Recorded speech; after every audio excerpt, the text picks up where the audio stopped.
This Banyan Drive Redevelopment Agency will not be a part and parcel of the planning department. They're going to be a separate agency all by themselves. The reason for that is the enabling legislation which allows us to create this agency also delegates to this agency some very extensive powers that our department doesn't have. Okay, this agency can, they can float bonds, they can finance projects, they can condemn, they can do a lot of things that our department doesn't do, which is why eventually there'll be a separate agency of the county. Real similar to the Hawaii Redevelopment Agency, which was created after the tidal wave, to provide a plan going forward after that event. The agency has already met a couple of times. We've put enough work into where we think they should be going. So basically the agency is saying for this part of the effort, the community outreach, getting input from the public, as to what they think is a better idea or a newer idea. Why don't you guys try this? Why don't you consider this? The agency has said, hey, you guys go get it together, go out there and get us this input, come back to us. They've already given us some indications of what they'd like to see. So that's the stage we're into right now. That's the stage we're into. What I'm going to do here is kind of walk you through layers of what we looked at. And you've seen some of those layers, those planning layers. Those specifically give you an idea of how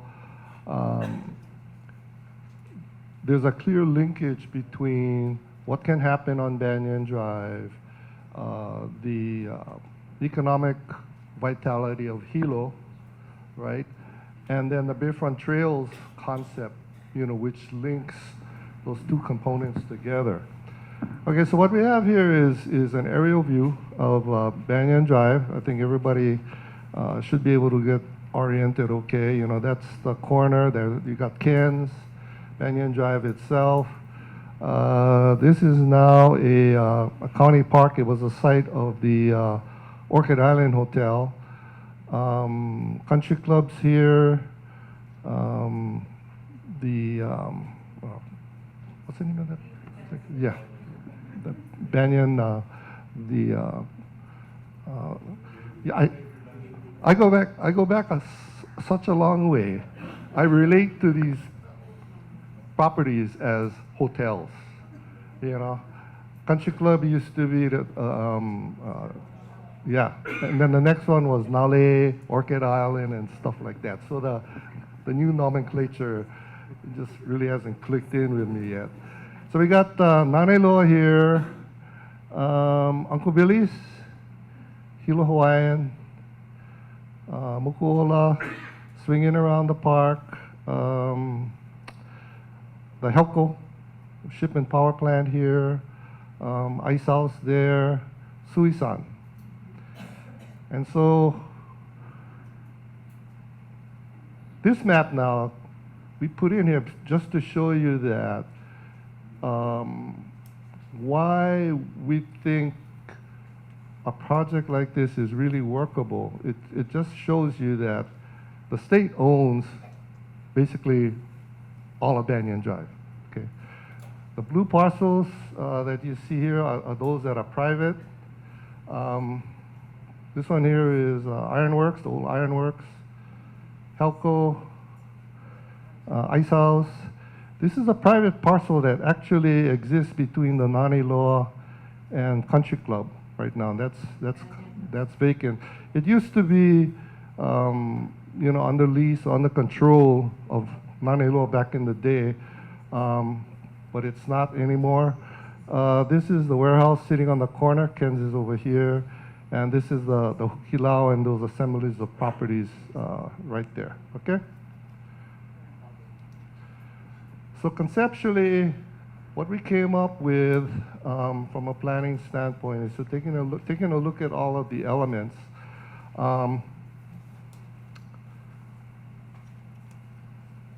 what is a key component, we believe, is some kind of a convention center, some assembly area within the existing golf course. Now, this is like 17 times way too big, okay? But it's for illustrative purposes, that's what that facility is designed to be.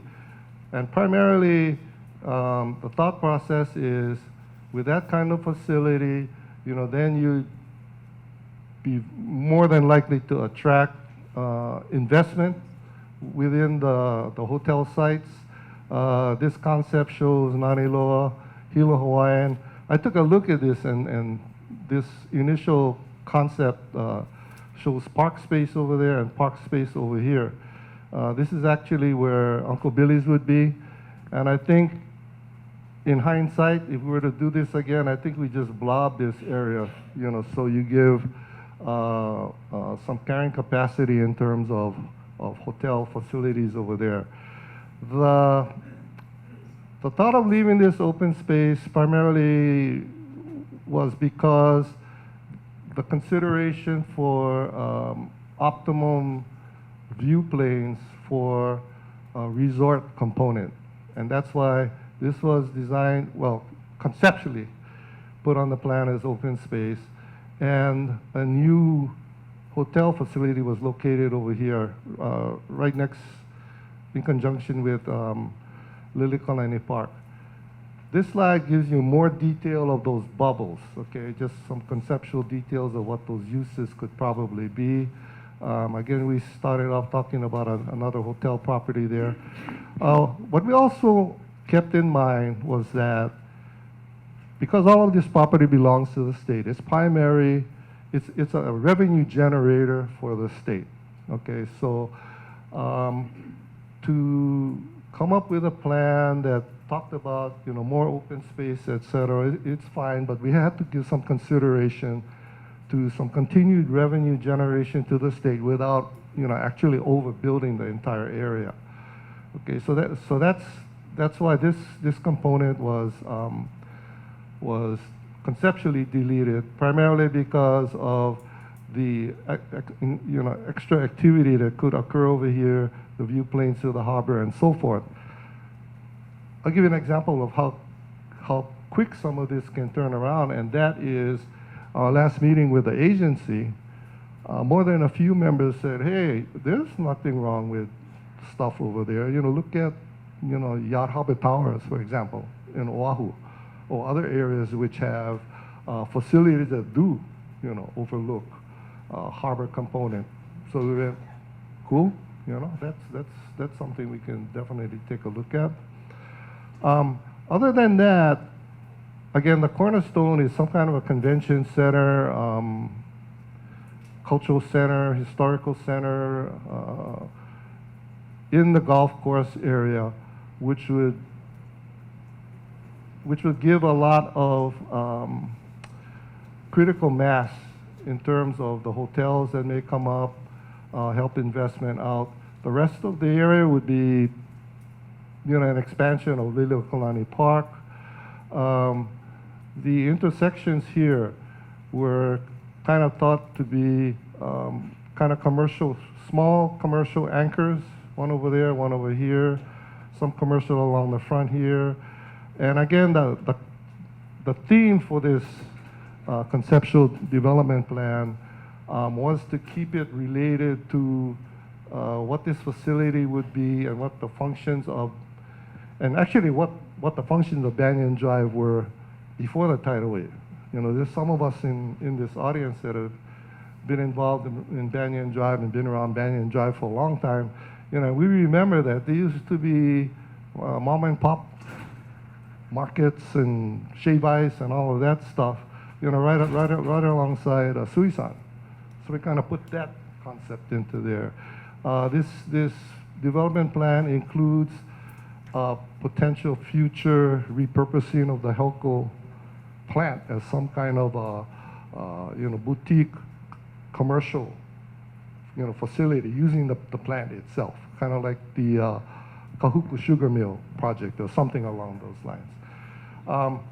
So that's basically the thought process that went into a program here.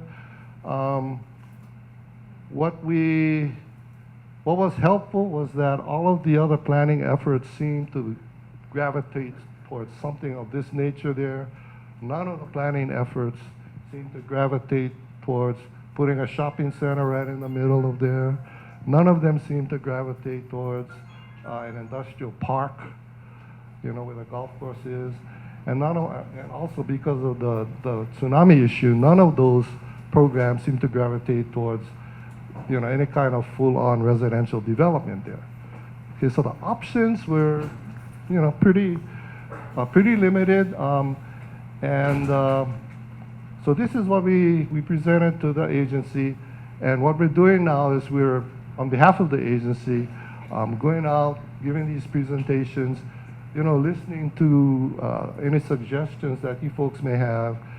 We'll compile those. We're keeping notes here, and any kind of formal comments that you can give to us, that would be even better, right? Because we have something in the record. We're going to do another one of these presentations. Okay. I'm going to wrap up with a couple of these. These are kind of the existing components of what this PowerPoint was about. I won't read them. I'll give you folks a chance to go through them. It's basically a summarize, a recap of what I and my staff have been presenting to you this afternoon. And so finally, what we have here is ways you can give us feedback for what's happening. These are your contact people, comment sheets, online efforts. And then what we'll do is we'll compile these comments, present them to the Hawaii Redevelopment Agency. The Hawaii Redevelopment Agency's meetings are all open to the public. They're public agency. We notice their meetings just like any other agency. Public testimony on anything on the agenda, is welcomed, and we hope that if you feel strongly about an element or elements of the plan, that at that time that you can also come before the agency and express those comments or concerns in person. That about wraps it up. I can open it to questions.